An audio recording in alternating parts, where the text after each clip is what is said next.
It's been a rough week here in the United States, and we thought it would be the best thing to do here on the podcast to just have a moment of joy, of fun, of breaking out and just talking about something that we love. So today, let's talk about fan fiction, why you should write it, and why you shouldn't be embarrassed that you write it on this episode of Project Shadow. Can you hear me? I have something to say.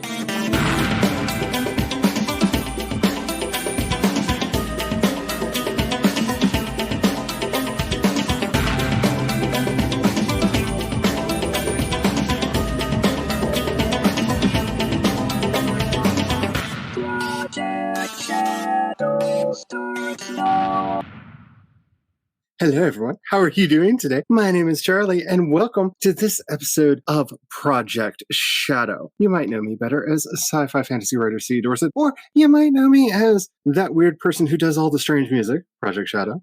Also, same name. But hey, I am not alone today. I have with me a Laura Nettles. Hello. And a Cat Leo. And today we are going to be talking about fan fiction and all the wonderful things that it has brought into our lives. But before I get into the chat, would either of you lovely ladies like to introduce yourselves? My name is Laura Nettles. I am a writer for VFX for movies and film. Movies and film are the same thing. TV shows. There we go. Whatever. I write for fun, and I have just gotten my first short story published in an anthology today. So I'm a published author. Woo! I'm Cat. Cat Leo is going to be my pen name that I plan to publish under, and I apparently have decided is going to be the name I use everything under, like everything now, including planners, I guess. But I write, in fact, I got my writing started in fan fiction, and that's where the main character in my book actually originated from as an original character for a fanfic. So, yeah, that's me. So a quick hello to everyone who is here in chat. Oh, thank you. I've been so down lately, and you people have been doing so many nice things that it's just like, I just can't hardly. I don't think that Miss Laura knows what a big deal it is that for the first time in 2 phones, I have actually changed my lock screen to a picture that she made for me. Like, first time in 2 phones, I've had the same lock screen because I loved the picture. And then that arrives and suddenly it's like, nope, gone. Nope. Like, wasn't even a thought. It was just like, oh, that's the new lock screen. Like, y'all are just amazing. Fanfiction, to me, is the weirdly controversial topic when we have any fandom discussion. Like, it's up there with filk, which I would love to do an episode on at some point, where people who are just on the edges of fandom don't quite know what it is. They might have heard the word once or twice, or if they have heard it, have accepted all kinds of presuppositions as to what it is.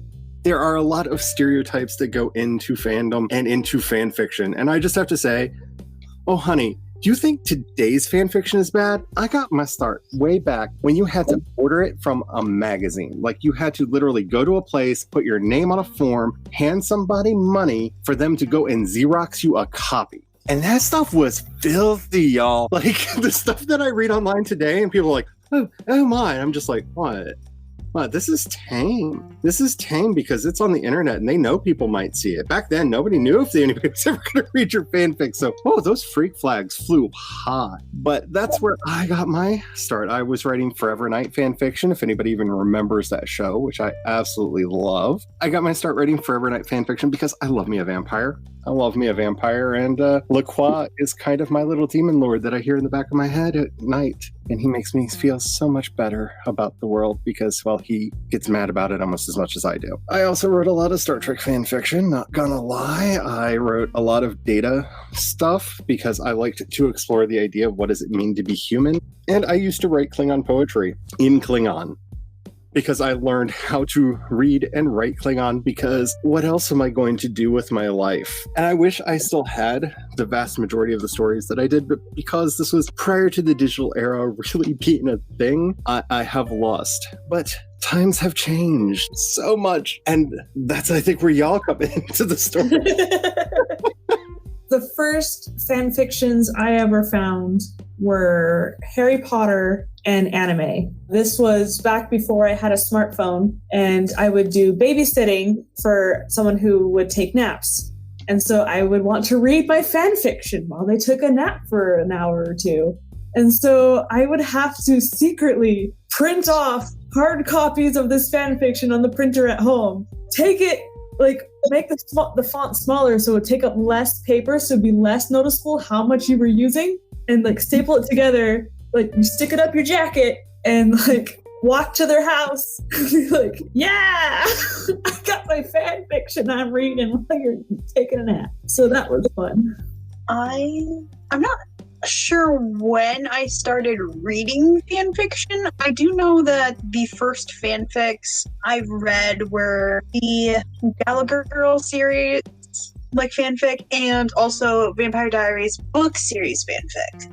Because I think I started reading fan fiction before the TVD show, but I didn't start writing fanfic until 2000. I know the exact date I published my first fan fiction, by the way. Nice. Because my goal is to publish my first original book by that date. If not before, by that date. So that's how I know. It's July 12th of 2012 is the very first fanfic I ever published. Nice. It was fun reading Harry Potter fan fiction before the series was finished. Everything would have the disclaimers later on, this was written pre-Half-Blood Prince. And so you would have all of these awesome theories of different ways that things could go, because there was no canon yet for how far it would go. And so that was really interesting to see the different paths that stories could go back then before series were complete.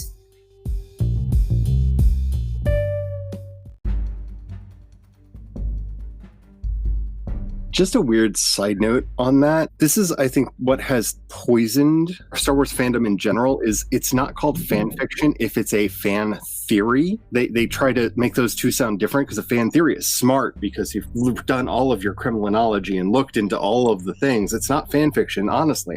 This is what's definitely going to happen. Right? But it's fanfic. It's them writing a fanfic of what they want to have happen in the next movie, the next book, the next whatever. And the thing is, you don't have the constraints of the Lucas story project knowing what's going to be happening in future projects. So it has to stay within this window of possibility. So your mind can go crazy and you can come up with all of these amazing ideas that they can't do. But because we don't call fan theories fan fiction and give them this air of credibility, right? Because websites that would never, ever publish fan fiction knowingly do theory posts. Because it's on these legitimate news sources who also have leaks from the set and everything, it gets confused for actual news. When it's not, it's somebody's fanfic of what they want to happen in the next movie, and then they're all upset when they go to the movie and they're like, they didn't film my favorite online critic's fan fiction.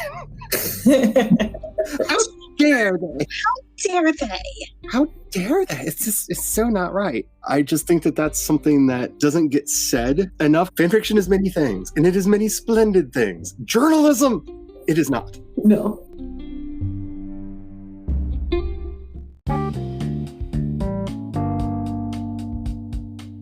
One of my favorite fan fictions is actually written by a notable author, but aren't licensed to write Star Wars IP. And so they published it as a fanfic, and it is amazing. It is one of my favorites. Emperor Palpatine is so evil in that one.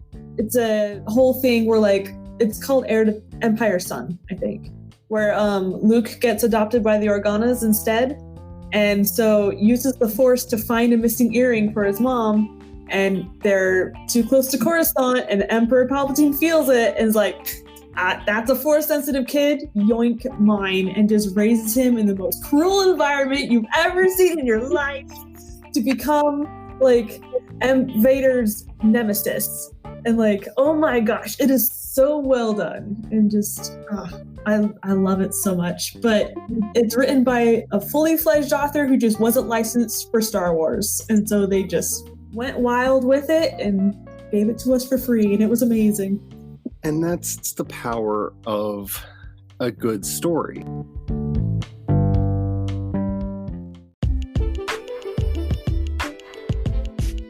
I love that we have alternative versions out there, because I know as a queer kid coming up and as a queer adult who gets really upset at the lack or the really problematic representation, sometimes it's the only way we can see ourselves in these franchises. And there are so many movies that I would like to go back and like make my headcanon into the full story. This is something that I hoped would become a thing when Amazon tried to do their Kindle Worlds, where here's a licensed setting, you can sell your work, you can make money off your work as long as you play within these rules. Like you can, and each franchise could come up with the rules that they wanted to put out there. And I was hoping that something like that would take off because, one, you never know where the next great idea for your franchise is going to come from, especially if you're a multi-billion-dollar company. That's a great seed bed to start growing ideas from. And two, nobody's going to be happy with everything that officially releases. So giving them a way to have their alternate stories, and yes, we can explore that in fan fiction. I just think it's a missed opportunity.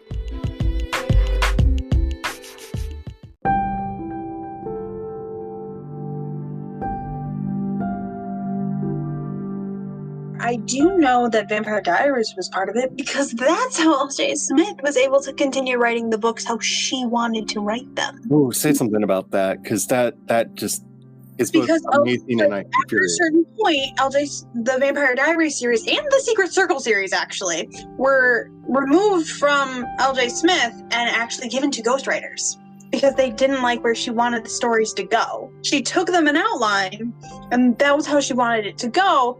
And they said, no, that's not what they wanted to happen. So, and her contract, I guess, was technically up. And like, this was after the show had started or was in the works of going. So L.J. Smith, to publish how she wanted the stories to go, released them as fan fiction. So actually, if you go to the Vampire Diaries book series, like Wikipedia page, it mentions like these are not technically official, but L.J. Smith is the actual writer of them. And then they actually tell you who the ghostwriters are that wrote them, that were not her. Because I remember, because I own like all of them to a point, because it got like, I read one of the books, I was like, something about this doesn't feel right when I was reading it. And then the next book, I read it and was like, this really doesn't feel right. And then I actually fully looked at the cover even more. You gotta be careful with some books like that were so popular and be like, oh, inspired by or created by is a great term. That means the author's not writing that anymore.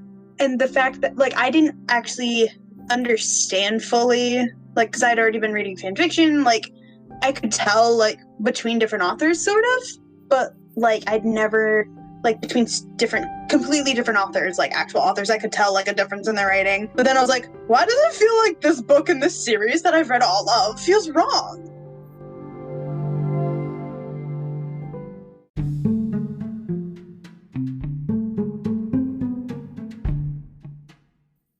So I was trying to find this. I'm kind of a fandom fanatic, and anybody who has like followed the podcast for a long time knows that like I get really deep into fan history. And so I'm currently looking through the Neo Fans Guide to Fandom from 1955 by Bob Tucker that has a list of words that are defined so that when you hear this at a convention, you know exactly what people are talking about. The first actual entry in here related to fan fiction is for the entry Fan Mag, a fan magazine, a booklet or journal produced by the fan of his own or other, for his own or others' amusement. Also called a fanzine, or I kind of wish that this phrase had taken off instead of just zine, because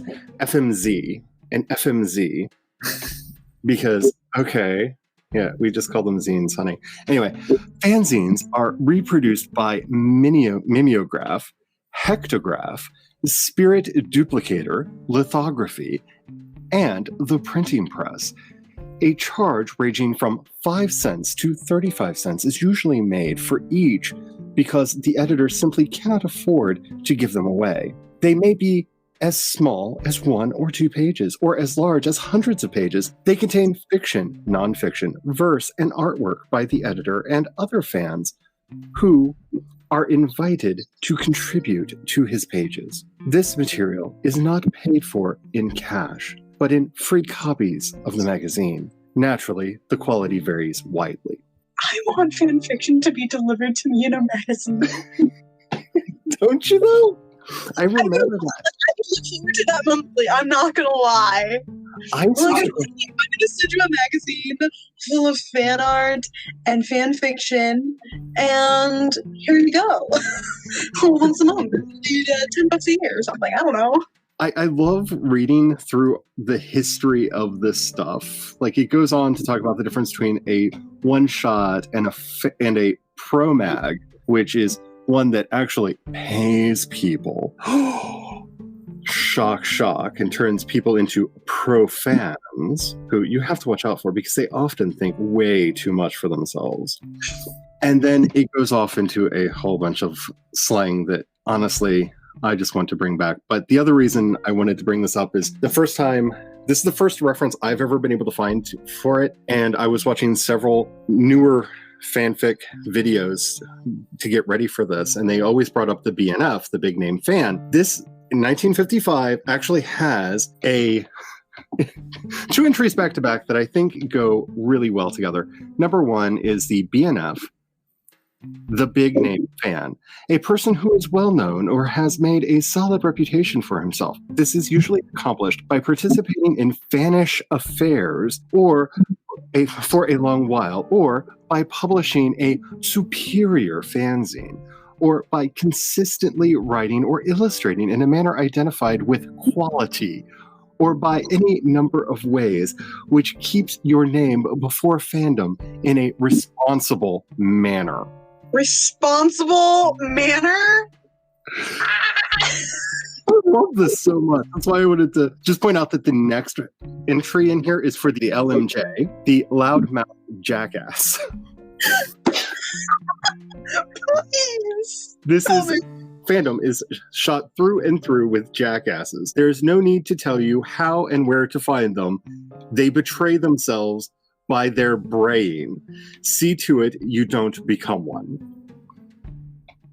I love this book so much. I love this so much because, when you start looking back into the history, it's so us. I'm not going to read the whole thing because it goes on forever. And I just love this artifact because when you start talking about, even when you talk about Sherlock Holmes fandom, people are like, well, it wasn't really fandom like we know it. And I'm just like, no, this is 1955. This is fandom as we know it. And I can prove it to you because you will read through this and be like, this is somebody's I'm leaving Tumblr post. This is somebody's final page on their Wattpad where they're like, I'm done. I also love that the last words in the zine are welcome to the jungle.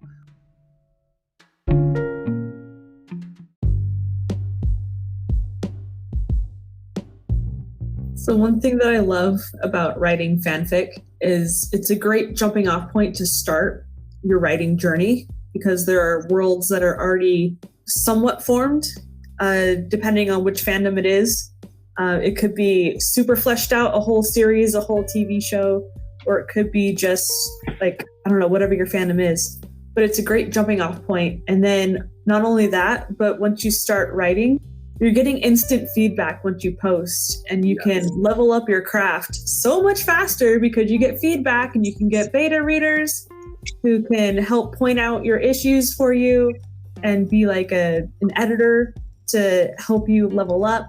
Going back, I haven't done it in a while, but I do have some old fanfics on fanfiction.net.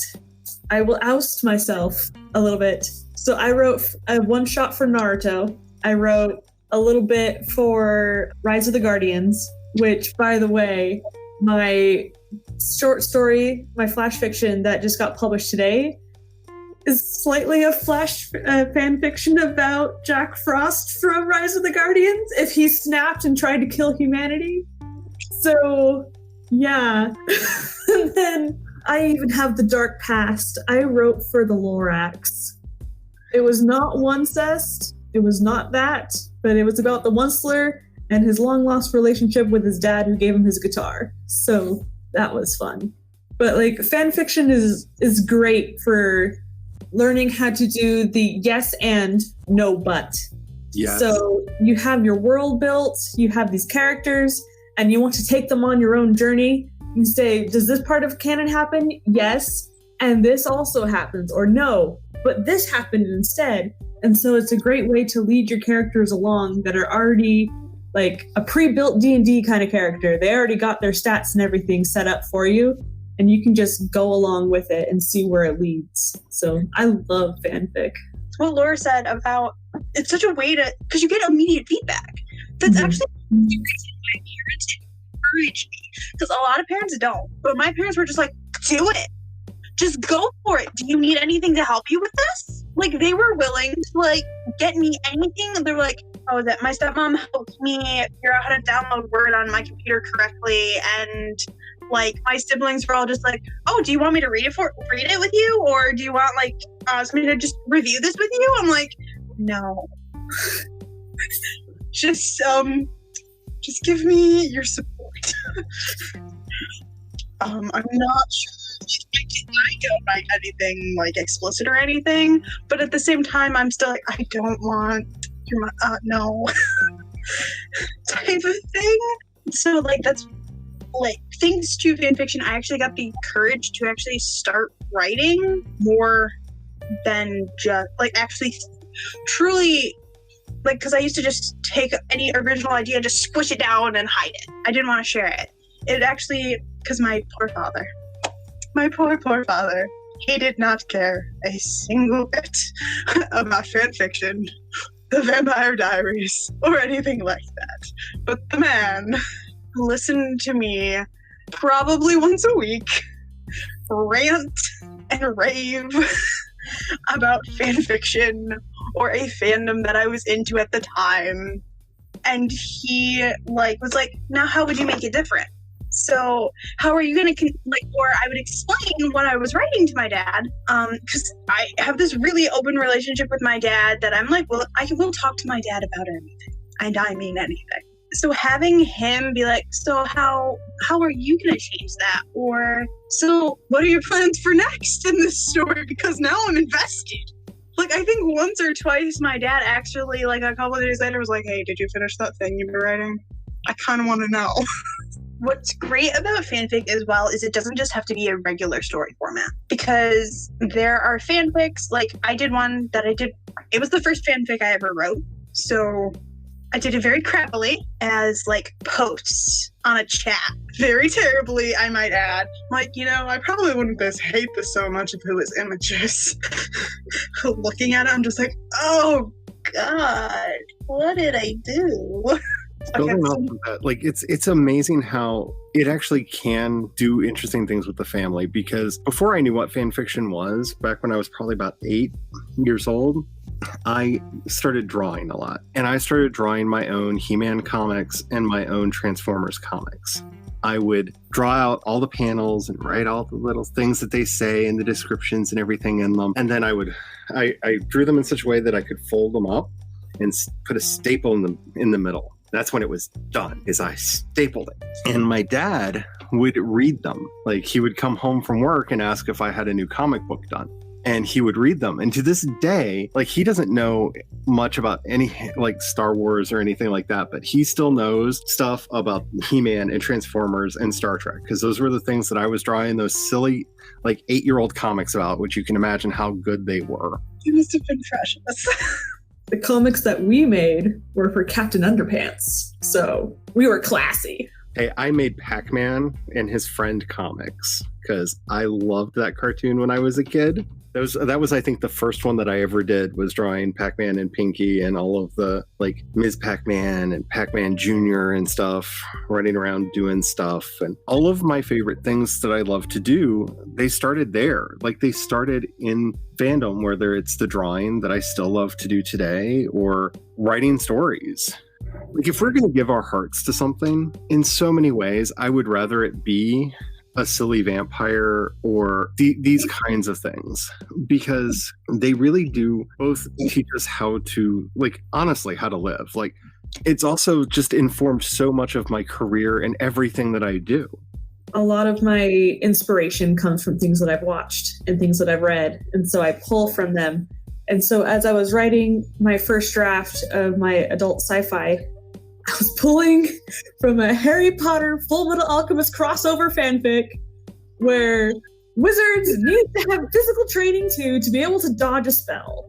Like, you need to have phys ed somehow in your Dumbledore's army. Like, so Edward Elric literally throwing things at people to make them dodge and practice running around the room.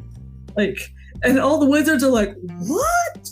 So I had to incorporate part of that into my, I'm an ace pilot, but you can't run worth beans on land. Like, you gotta be able to, like, train the body to train the mind kind of thing that I learned from Fullmetal Alchemist. So just all of these things come into play. But it was interesting growing up because in my house, there was a taboo about fanfic. Everything was like, anything fanfic had to be dirty. Like, that's the only type of fanfic that existed in my parents' mind. And so it was very like, I'm reading at night, like hiding. I'm the kid that would have printed it off and been like, oh, you think it is? Here, read this. Like, this is so fluffy. It took until last year for my parents to finally realize, oh, fan fiction has been good for you. It's like, thank you, parents. Thank you. Like, they were supportive of me drawing Captain Underpants comics based off of the books by Dave Pilkey, which are fabulous. Like, they were supportive of that.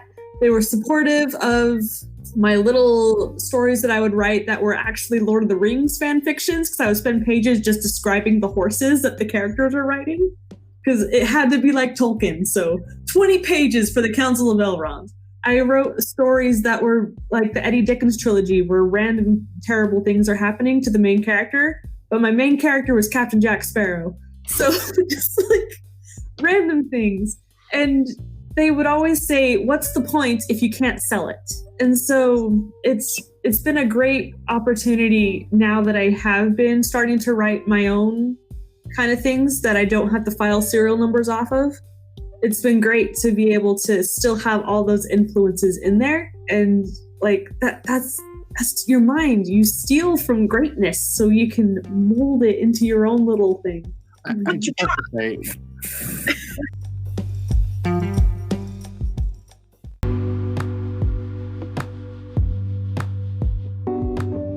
we as writers need to get over this idea that everything has to be for profit. Because as somebody who's been doing this for a long time, I know a lot of people that have been doing this for a long time. When you make money, the ruby dust is strong with you. The fairies came in, they gave you money. Yay. Like, you can market. There's a lot of things that you can do to control that. But there's also just weird whims of the market of just people aren't interested in, maybe the cover was the wrong color and you didn't realize that. I mean, there's a lot of stuff there. So if you're not enjoying being a writer, stop. I mean, this can't be said enough. And, I would probably be pilloried if I put that on the actual author tube. I actually recorded that as one of the shorts. Like, if you think, if you're doing this to make money, please stop. You'll destroy yourself. Like, that's the only reason you're doing something.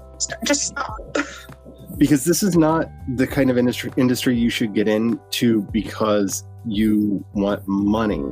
You should be doing it because you enjoy it, and hopefully you will also make the money. Because there are things that you can do to encourage the money to happen. So much of writing is not writing. Like, if you want to transition over into making money, there's a lot that goes into that. If you're not doing it for sheer love, like, if you can't write fanfic because there's no way to make money off of it, you are not going to succeed as a writer. You're just not. You burn out. It's too much pressure. I saw, where was it? CB said, sometimes I wonder if I'm ever going to move beyond fanfic. The answer is, I doubt it. Why would you want to? Like, honestly, why would you need to ask yourself, why would you want to move beyond fanfic? If you're just writing for the sheer love of writing and you're enjoying what you're doing, it doesn't matter. Don't let anybody pressure you into thinking that you have to go legit or whatever phrase they're going to apply to it. Honestly, my dream job that I feel like everything that I do is my audition for is I want to be a tie-in writer. I have friends that are tie-in writers. I want to do that. I want to get paid to write fan fiction on spec. Like, that's what I want to do. Like, that's my dream job. Like, I've got 2 friends that every time I talk to them, I'm like, so, have you heard if Del Rey's looking for any new writers? It's the conversation somewhere because. So, how I'll see, like, a dream that I have is, like, to know that I've truly succeeded as a writer once I've actually published original work is if I find fan fiction on something I've written. Like, if I find just one fanfic, I will be, okay, my dream has been achieved. I am a writer. I'm legit, like, not just that, like, yes, I want to be an author with a capital A, it's like how I like to put it. That means, like, I've published something, whether it's my real name or a pen name or whatever. I published something. That means I'm an author. But, like, if I see a fanfic, I'm like, somebody felt enough about something I wrote to do that. That's, like, the ultimate win in my mind. I guess going to a convention and seeing somebody cosplaying is the next step up for that, from like finding a fanfic in the wild. Like, if you went to a convention and saw somebody cosplaying one of your characters. Oh, I think I would die. I'm not gonna die. I honestly think I'd be like, yeah, just swoon. Just freezes like. Yeah. Can I have a picture, please? I've known enough writers over the years to know we're so riddled with guilt and anxiety and imposter syndrome and, let's just layer like 12 or 13 other things on top of that, that pretending that our fan fiction isn't writing is bullshit. It's something that just has to end. Because, one, if nothing else, look at it as it's the warm-up for your... If you really want to publish something and have it under your name and actually make it go at an original franchise, it's warm-ups. It's practice. Like, do you know how you learn how to play guitar? You play other people's songs for a really long time before you ever try to write your own song, right? You want to learn how to play piano? You play other people's songs. But I find it odd that, like, in every other art form, you literally learn how to do it by doing somebody else's work. But when it's writing, no, you have to be original. You have to be a genius from day one. Here you go. Here's your pen. Write the great American novel now. And we wonder why we all have imposter syndrome, right? Normalize fan fiction writing. And also the fact that people don't realize, like, I'm pretty sure my teachers never realized that I was actually technically writing fan fiction for assignments. What do you think is going to happen after the story? You're just telling me to write a fanfic. Yep. What's going to happen at the end of the story? That's what you're telling me. Just not as detailed. Or what point in the book would you have changed? I've had both of those assignments. Yeah. I would put it in a coffee shop.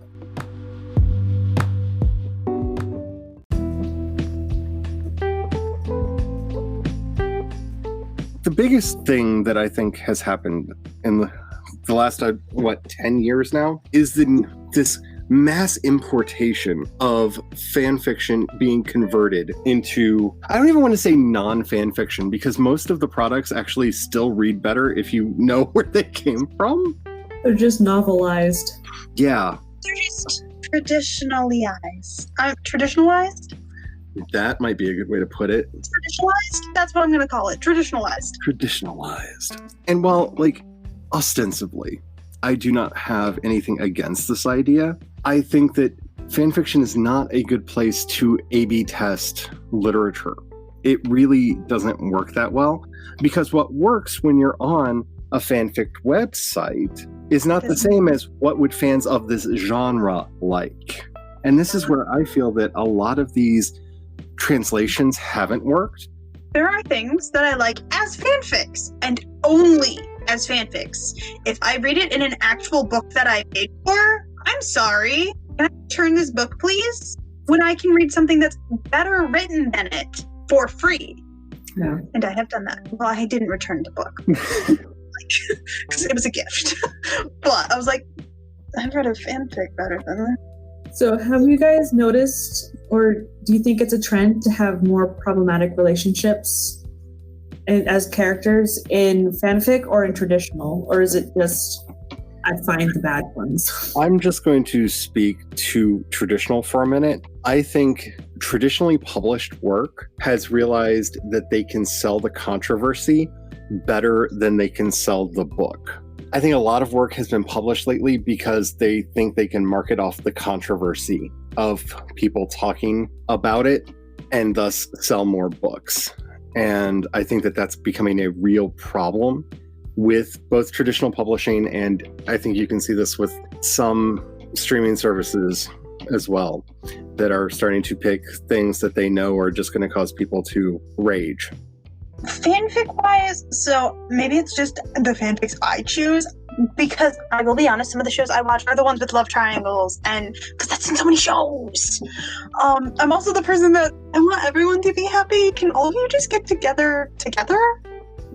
As long as no one's related. For the win. Yep. Like, as long as no one's related, I will, root for all of y'all to get together. I'm just disturbed by real people fanfics. Please never mention them to me again. Yeah. Even though I just read that. You never said it to me. But please never mention that to me again. I'm just disturbed. Things that are, real life fanfic. Like that. Where in a fandom they put the actors instead of the characters. I'm like, no, this is not okay. Unless we are entering an alternate universe and they are meeting themselves, this is not okay. The only still not okay. The only exception I make to real people fanfic is the Shipped podcast, because it's the people being shipped reading their own stories together, and it's funny AF because the suffering. They brought it on themselves. They created an entire podcast where they encourage their audiences to ship them together, and they are reaping what they sowed. It's delicious. If you don't want the horrible imagery and stories, don't ask for them. The internet shall provide. The internet has stories for everything. Oh my gosh. I can't even remember what channel it was, but they were doing fan requests, and they request the most horrendous fanfics about Teletubbies that are 18 plus, and it's everything exists out there. Oh my God, what is happening? Please don't remind me. Everything exists out there. This is the internet. It's all real. Does anybody have any closing thoughts that they would like to go through before we get into our outros for this evening? Any kind of words of wisdom, or just please stop. Just stop. Please stop writing fan fiction about real people. Yes. Reread what you wrote so you can catch stuff. Just immediately, I'm disgusted by you. And just to make my quota, because, I will be kicked out of my personal favorite fandom if I don't find a way to sneak in my favorite fandom every time I get a chance.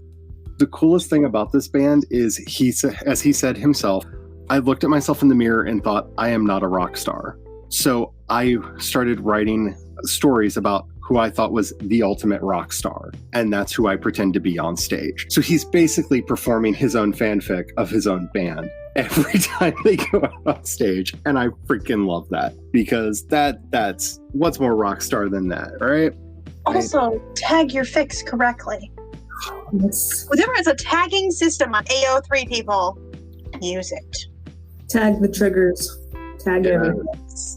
Even if it's a spoiler, you can also put hashtag spoiler tags if you must.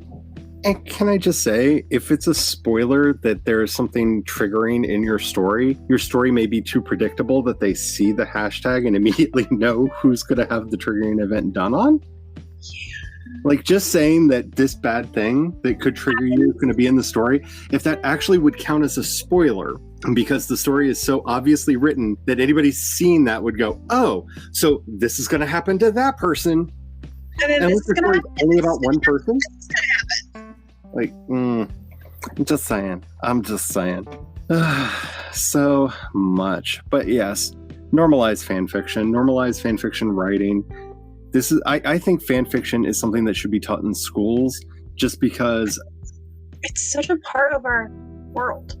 Well, not only is it a part of our world, but when you're actually teaching people grammar, I remember having to write sentences. I remember being given my composition book when I was in school. I don't know if they do this anymore or what the modern equivalent is, but they would actually make us, write stories. How does this end? How would you tell this story differently? ... Let us actually do our fanfics. Kids would be more engaged. I want to say that I probably got more of a writing education from fan fiction than I got from my education. Because my school, I'm not sure how much they realized they did this, but I was in either 11th or my senior year, which was AP English, but I was in advanced English classes my entire high school career. And my teacher, who the reason I'm not sure is because I had her both junior and senior year, but I don't remember which year it was actually, she had to sit down a group of people that were juniors or seniors and reteach us grammar. She gave us worksheets that we should have been doing in like the 3rd grade. Like she had to go back that far because they taught it to us and just assumed somebody was going to build on it. And no one ever built on it correctly. My writing advanced so much just from writing fan fiction and having that immediate feedback of people reading, because I was writing chapters and posting them as I went, and I didn't know what editing was for the longest time, because I also didn't know how to fix any of those mistakes.